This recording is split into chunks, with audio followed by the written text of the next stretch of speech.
Whenever Brad Nelson and I cannot figure out something in the text, there's generally one person we call, Dr. Randall Smith. Randy is a dear friend, and he has been a part of many of the conferences we've done, including the one we did on Paul and his Roman world, a conference that Brad Nelson, myself, and Randy did together. And in this episode, you're going to get the opportunity to hear from Randy talk about gladiators and beast hunts, something prevalent in Roman culture and something Paul drew from in order to speak into deeper spiritual truths. So Randy's going to unpack for us gladiators and beast hunts here in part 3 of Life in the Roman Empire.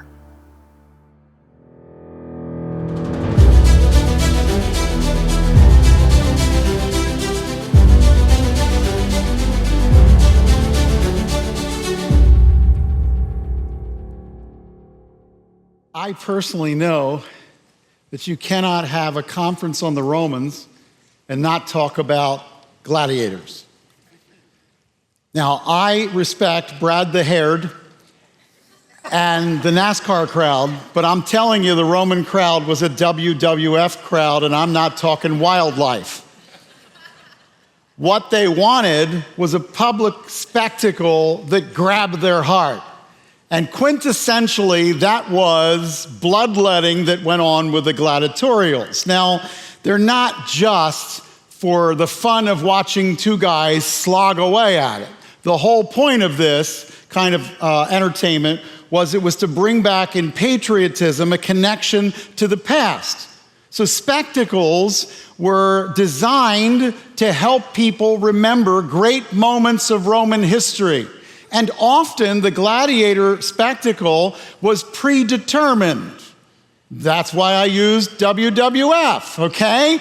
It was already known what the script was. Why? Because the Romans have to win. So the last thing you want to do is be on the not Roman team. They're like the guy in Star Trek that's not named. He's going to die in this episode. What's important is there's a second thing, though. There's benefaction that's involved in this, euergetism. This is the idea that people who want to join government sponsor your games. Now, they don't only sponsor your games, they sponsor a whole range of activities. These are all called commoda. Commoda are sponsorship of entertainments and conveniences. We get accommodate from this. We also get commode from this. Why? Because when you had the convenience, you didn't have to get the chamber pot and carry it out. You had a commode. But a commoda was something that politicians were regularly sponsoring these kinds of things. The idea here was that if you were going to be a public servant, before you got elected, you actually put money out of your pocket to provide something to the public to show that's the kind of guy you are. And because of that, we could then count on you to, be a person who's going to give us public service. Now, what's interesting about that is that in the Res Gestae Divi Augusti, when Augustus writes why I'm a really good guy, one of the things that he wrote was, I put great amounts of money into spectacles and commoda for the populace. He wanted you to remember, I'm a good guy. Now, they don't only do that, they also give cash handouts at spectacles, donations for public banquets, provisions of baths. Listen, they even sponsored your toilet use. The public toilets, now urinals were on corners, so you just basically lifted your thing or squatted over top of a pot, and those were owned by the local cleaners because that's how you cleaned your laundry. But the point is, that was urinals, but if you had to, do other stuff, you went into the public restroom, and when you went in, they would say something like, today's restrooms are sponsored by Brad the Bald. Brad the Bald, he's there when you need him. Vote Brad, okay? Now, so gladiatorial contests and chariot racing, these are all things that were actually sponsored. Now, a sponsor is called an editor. And what I want you to see is the editors actually come together and they're going to put together the gladiatorial contest in 3 parts. But the editor's work is quite complex. months before they even arrange for, let's say, amphitheater games, they have to actually put together all of the card of what they want to accomplish. Now, your daily games come in 3 stages. The earliest stage is a beast hunt. Venationes, or beast hunts, are planned hunts where the animals are brought in and the hunters are brought in, and actually the stage props down on the arena, that's the word for sand, down on the arena is movable props, and the animals can actually come up from underneath or along the side during the hunt, okay?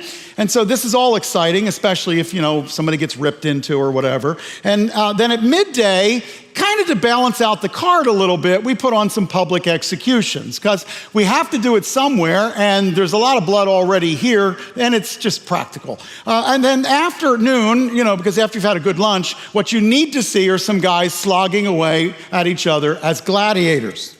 Now, I want you to think about the editor's work and the planning that's involved here. Because first, you have to acquire a venue, but long before you do that, you have to get yourself the animals. And animals take months and months and months to secure. We actually have a record I pulled out of someone who was asking for wild animals 18 months before their event. And you need to have different kinds of animals, and depending upon where your event venue is, it will determine your animals. The hunts are coordinated with a different team than the ludus or competitive team of the gladiators, so you have to actually employ several different groups of people, and they're working on different parts of your big production. Now, different venues, again, different animals.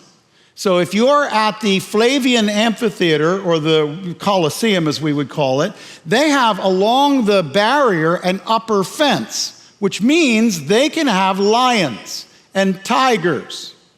But in like Pompeii, there's no little fence. Nobody wants to put on something and watch the spectators get eaten, especially when the lowest tier are the wealthiest people. This is not a good move for your career. It's also not a good move for them to attend. So Professor Tuck, Stephen Tuck, a great guy at Miami University, says, so what you're left with are the 3 Bs, bears, boars, and bulls. So in the amphitheaters that don't have the upper fence, you have a specific kind of animal that you can bring. Now, beyond the animals, the second thing you have to do is you're going to have to acquire a venue, and that's not all that easy. The editor wants a certain kind of set of games, so he's going to go to the local aediles. The aediles are like city magistrates, and he's going to negotiate a cost because he needs not only the amphitheater, he needs the stands open for food, he needs the gladiatorial practice area that's next to it, a palestra, he's going to need the peristyle, and he might need awnings. It's a daytime event. In Italy, the sun's hot. So as a result, you're going to want to have a whole bunch of retired sailors that can follow a drumbeat and move the awning so that you can keep the shade on your people. Because they don't want to come if they're going to sit without awnings. The next thing you're going to have to do is go out and get yourself some advertising. So you got to get an ad campaign going. And what's wonderful is we actually have these. In Pompeii and Herculaneum, I can show you on the sides of buildings dipinti, which are more related to who to vote for, and these billboards that are plastered up there, and the editors are paying people to paint them. We have one from Aemilius Celer, and it's great. And it's found in Pompeii, and it reads like this. 20 pairs of gladiators of Decimus Lucretius Satrius Valens, perpetual flamen of Nero Caesar, son of Augustus, and 10 pairs of gladiators of his son, Decimus Lucretius Valens, will fight at Pompeii from the 8th through the 12th of April. Now, the title of the ruler dates that particular piece of painting that we have from the time of Claudius during the time of Paul's second missionary journey. So what I love is the inscription continues, it will be a fight with wild beasts according to normal standards, and awnings will be used. But in addition to that, especially amusing to me are the last 2 lines. This is what it says. Aemilius Celer painted this alone by moonlight.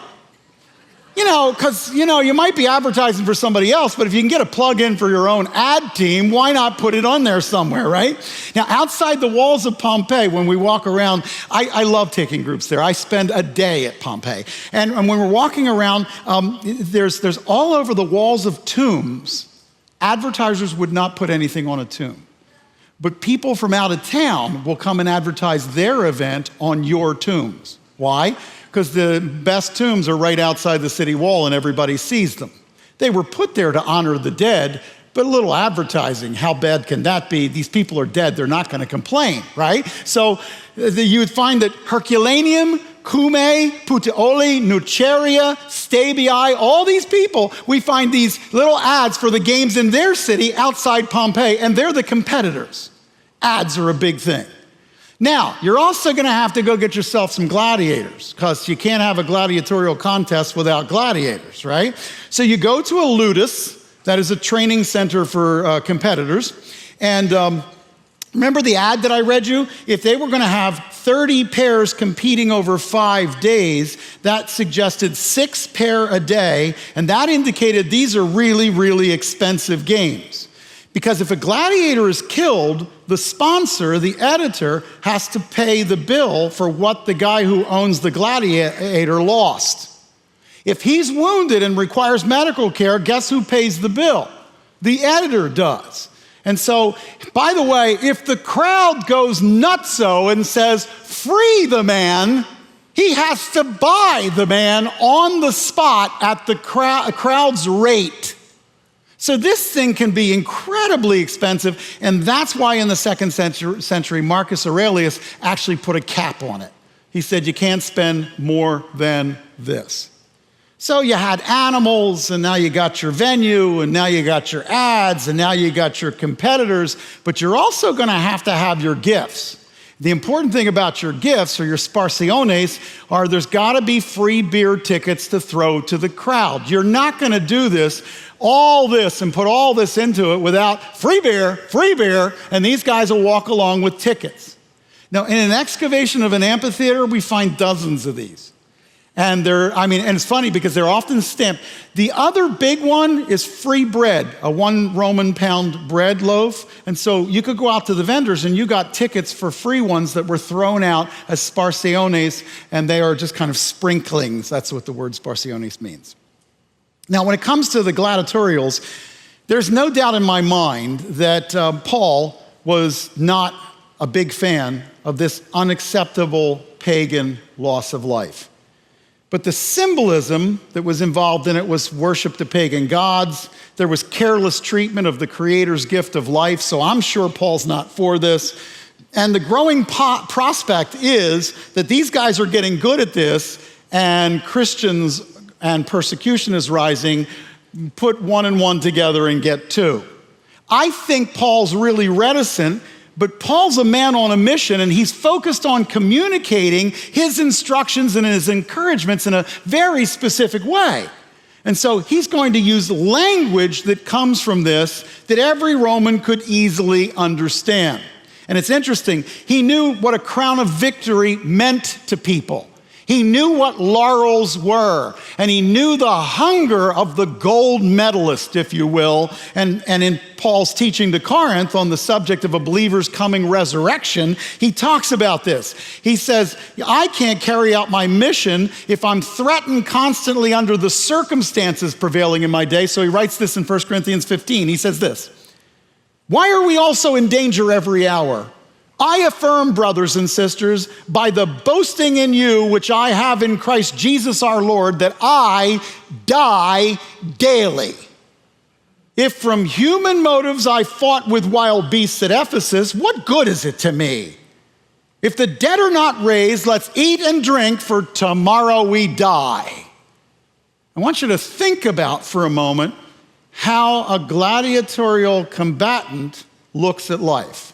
And what's important to me is being constantly handed over to death. Isn't that a great description of what was going on in the life of not only the gladiator, but the apostle during the rise of persecution?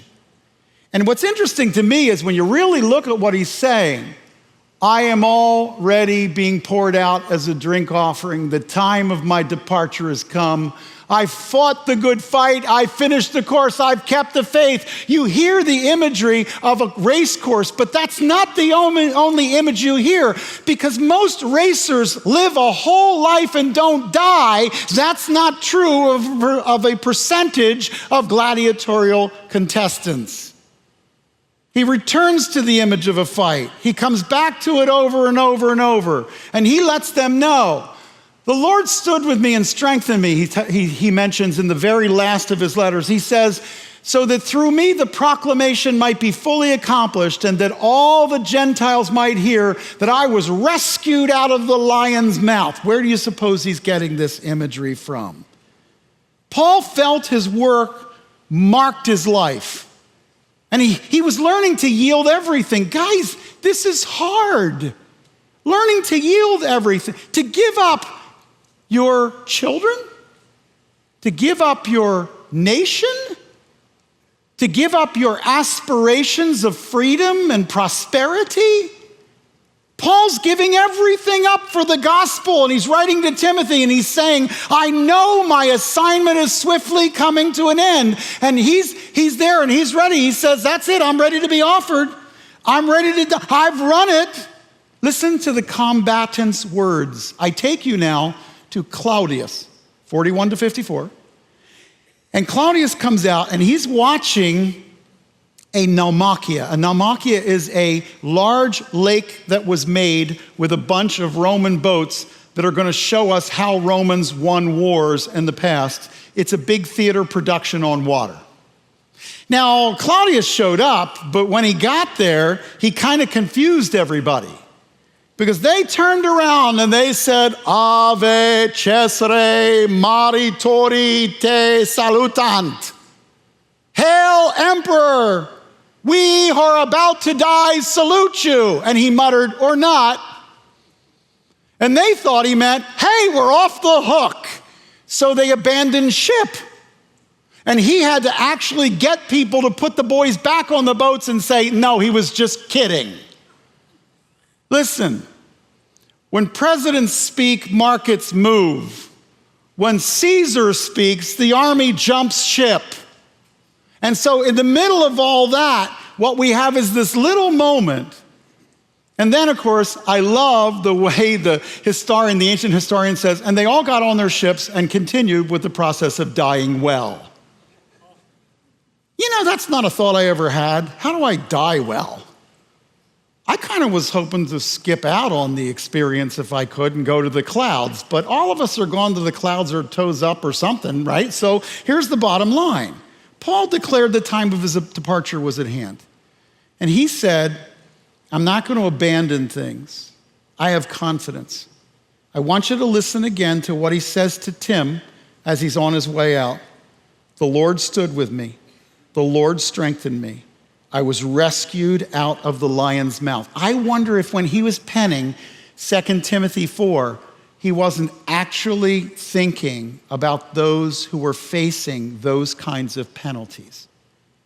Here's what Paul knew. And listen to me very carefully. Here's what Paul knew, and it took him a lifetime to figure it out, and I'm working on it. No man can take your life from you when you've already given it to Jesus Christ.